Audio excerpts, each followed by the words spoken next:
சிறப்பானதொரு பாட்டு முடிக்கிட்டு நான் வரேன். நெல்லுமணி உத்தரமேரூர் பாடலாம். உத்தரமேரூரிலிருந்து தக்கோலம் ஜெயலலிதா அவர்கள் இணைந்திருக்கிறார்கள். வாருங்கள் ஐயா, நீங்கள் என்ன கவிதை தரப்போகிறீர்களா, உரை தரப்போகிறீர்களா? தமிழே அமுதே வருவாய், தமிழே அமுதே வருவாய், நிறைவாய் தருவாய். சங்கத்தமிழ் இலக்கிய பூங்காவின் தலைவராம் திருவள்ளுவரை தொழுதும் செயலராம் பாவேந்தரை வணங்கியும் நிகழ்ச்சிக்கு வருகின்றேன். சங்கத்தமிழ் இலக்கிய பூங்கா ஒருங்கிணைப்பாளர் உள்ளிட்ட குழுவிற்கு என் வணக்கத்தையும், தமிழர் திருநாள், உழவர் திருநாள், இப்படி திருவிழா நாட்களாக இருக்கின்ற இந்நாளில் அனைவருக்கும் திருவள்ளுவர் தின வாழ்த்துக்கள் உள்பட தெரிவித்துக் கொண்டு என் சிறு கவிதையை வழங்குகிறேன். தக்கோலம் என் ஜலநாதன், உத்திரமேரூர். தமிழுக்கு தகவாக விளங்குகின்ற நூலாம் திருக்குறள். தமிழுக்கு தகவாக விளங்குகின்ற நூலாம், தரணி எங்கும் போற்றுகின்ற பொதுமறை நன்னூலாம். அமிழ்தாக படைத்திட்ட வள்ளுவர் நன்னாளும், அகங்குளிர வந்ததுவும் தைத்திங்கள் நாளாம். வாழ்வியலை வகுத்தோதும் வழிகாட்டி நூலாம், வாழ்வியலை வகுத்தோதும் வழிகாட்டி நூலாம். வாழ்வோடு வருகின்ற திருக்குறளை கற்போம். ஆழ்மனமும் பெற்றிடுமாம் அமைதியோடு அன்பும், அகத்தினிலே அமைந்திடுமாம் பண்பு நலம் என்றும். எக்காலத்திற்கும் பொருந்துகின்ற வண்ணம் ஏற்றமிகு கருத்தையை எடுத்தோதும் நூலாம். பக்குவப்படுத்தி நம்மை பீடுடனே வைக்கும் திருக்குறள். பக்குவப்படுத்தி நம்மை பீடுடனே வைக்கும் வள்ளுவரின் பாதையிலே பலமாக செல்வோம். வள்ளுவரின் படத்தோடு திருக்குறள் நன்னூலை, வள்ளுவரின் படத்தோடு திருக்குறள் நன்னூலை வாகாக வைத்துத்தான் பூமாலை சூடி, திருவள்ளுவர் தினத்தன்று வள்ளுவரின் படத்தோடு திருக்குறள் நன்னூலை வாகாக வைத்துத்தான் பூமாலை சூடி, உள்ளம் ஒன்று பதித்துத்தான் பாமாலை பாடி வணங்கிடுவோம். வள்ளுவர் தின வாழ்த்தும் தான் சொல்வோம். நன்றி, வணக்கம். தக்கோலம் என் ஜலநாதன், உத்திரமேரூர், சங்கத்தமிழ் இலக்கிய பூங்கா. ஆண்டுதோறும் நாம்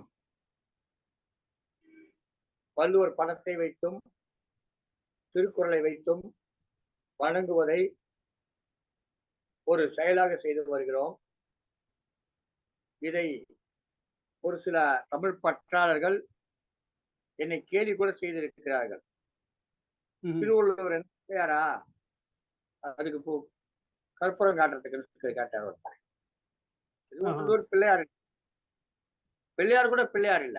நாம இப்போ வணங்குற ஒரு கல்லுதான் அது. அதான உண்மைதான். நீங்க ஏதோ பாக்குறீங்கன்றதா. நாம திருவள்ளுவரை வைத்து வணங்குகிறோம்னா திருக்குறளை வணங்குகிறோம் என்று பொருள். திருவள்ளுவரை வணங்குகிறோம்னா திருவள்ளுவர் என்ற அவர் யார் நமக்கு தெரியாது.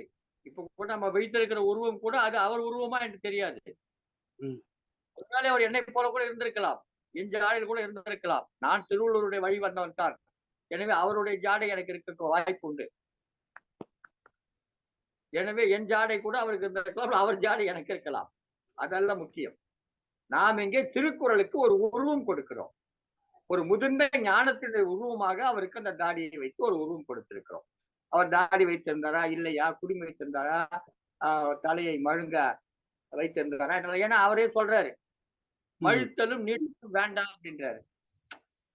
நீ முடிய வளர்க்கிறதோ முடிய சரிச்சிக்கிறதோ முக்கியம் கிடையாது அப்படிதான் சொல்றாரு. அப்போ அந்த வள்ளுவரை வணங்குகிற ஒரு போக்கை நாம் ஆண்டுதோறும் கடைபிடித்து வருகிறோம். அதற்காக ஒரு நிகழ்ச்சி கூட வைத்திருக்கிறோம். இம்மாதம் 16ஆம் தேதி திருவள்ளுவர் நாள் அன்று, திருநாள் அன்று அவரவர்களுடைய வீட்டிலே ஒரு வள்ளுவர் படத்தையோ அல்லது திருக்குறள் புத்தகத்தையோ வைத்து வணங்க வேண்டும் என்று வேண்டுகோள் வைத்திருக்கிறோம். சென்ற ஆண்டு 487 பேர் அந்த வணக்கம் செலுத்தி நமக்கு புகைப்படங்கள் எடுத்து அனுப்பியிருந்தார்கள். அதிலும் சில பேர் வீடுகளில் இருந்து குடும்பம் குடும்பமாக வணங்கி இருந்தார்கள். ஒவ்வொருவராக நின்று வணங்குவது அதை செய்திருந்தார்கள். மிகச் சிறப்பாக இருந்தது. அதை பார்த்தபொழுது உலக பொதுமறை சொல்றோம்ல. உலக பொதுமறை என்ன அர்த்தம்? அது வந்து எந்த மதத்துக்கும் உட்பட்டு வராதது சொல்றோம். அது வந்து உண்மையா பொய்யான்றத அன்றைக்கு நிறுவனாங்க. எப்படி சொன்னாக்கா, அதில் கலந்து கொண்டு வணங்கியவர்கள் எல்லாம் எல்லா மதத்தை சேர்ந்தவங்க வணங்கியிருந்தாங்க. மதங்களை கடந்து வணங்கியிருந்தாங்க. அப்போ அது பொதுமறை என்பது புரிந்துவிட்டது. ரொம்ப நீளமான விளக்கமா தேவையில்லை. மிக எளிதாக எல்லா மதத்தை சேர்ந்தவர்கள் வணங்கியதால் அது பொதுமறை. அதனால பொதுமறைன்னு சொல்றாங்க. உலக பொதுமறைன்னு சொல்றாங்க. எனவே அந்த வணங்குகிற அந்த நாளை பற்றி ஒரு சிறப்பித்து ஒரு கவிதையை இங்கே வடித்துக் கொடுத்தார் தற்கோலம் என் ஜெகநாதன் அவர்கள் உத்தரவினர்களுக்கு. வணக்கம் ஐயா, வாழ்த்துக்கள், மிகவும் சிறப்பு. மிக்க அடுத்ததாக மகிழ்ச்சி. நன்றி. புவனேஸ்வரி